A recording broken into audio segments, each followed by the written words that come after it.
साथीहरु बारीका काम गर्नु गाह्रो,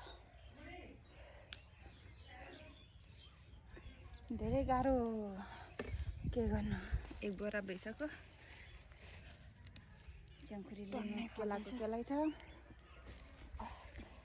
सालीहरूलाई भेनाले दर त लाउँदै हुनुहुन्छ यहाँ बारी खनाउनु भएर भेनाले दर त लाउनु भयो।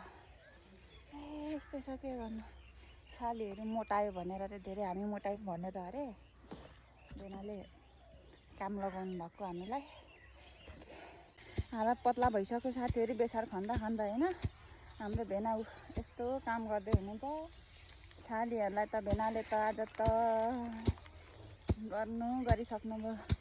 हालत पतला भइसक्यो जम्मै। हेर कस्तो लाग्दैछ? एकदम रमाइलो छ। आफू पनि बस्नुहुन्न, हामीलाई पनि बस्नु दिनुहुन्न। हाम्रो भेनाले त साह्रो माया गर्नुहुन्छ सालीहरूलाई। यस्तो पसिनै पसिना आइसक्यो जम्मै।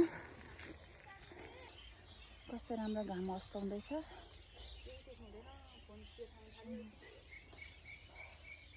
कति राम्रो घाम अन्त। हातै काम्नु थालेछ गलेर त, खनेर सक्नु आँटेन।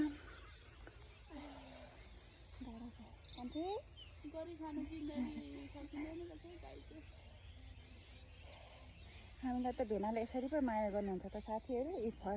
खन्ने दिनु भएर, यस्तो दिनु भएर कता गयो कान्छी। यसरी माया गर्नु भएर भेनाले त मर्न आँट्यो। खसीको मासु खान पाइन्छ। तीनटा खसीको मासु खान सजिलो छ। ठिक छ, हामीले नै खाने हो पछि होइन। तर बारी खन्नु लास्टै गाह्रो हो। त्यस भेनाले गर्दा बारी खन्नु पाइयो। सबै पसिना आएर घाम पनि कति राम्रो भ्यू देखिरहेछ पर।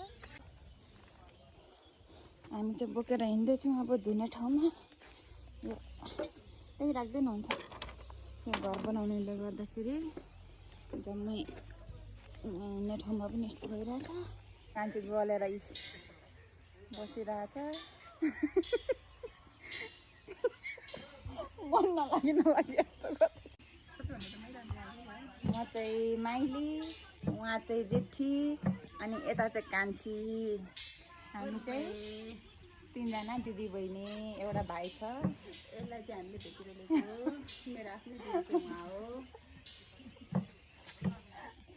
सबैभन्दा ठुलो चाहिँ हाम्रो कान्छी छ। तर आज तैँले पनि दर काम गर। अनि जेठी दिदी, हामी माइली दिदी। ल है गाइस, हामी चाहिँ यहाँ केरा काट्दैछौँ। हाम्रो दिदी भेनाको घरमा आएर अर्ग्यानिक केरा हाम्रो बहिनीले काट्दैछ। बहिनी तँलाई कस्तो महसुस भइरहेछ यो केरा काट्दाखेरि? यहाँनिर बनाना काट्दैछौँ हामी चाहिँ। कस्तो राम्रो फलेको छ गाइस। खाए ल गाइस। पाकेको पनि रहेछ, एक किराले खाइसक्यो। एउटा पाकेछ पनि केरा। ल है गाइस, हाम्रो केरा आयो। ठुली नानाले पक्रिँदै हुनुहुन्छ।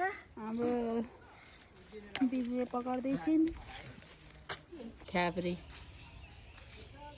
घरको माइलो छोरो।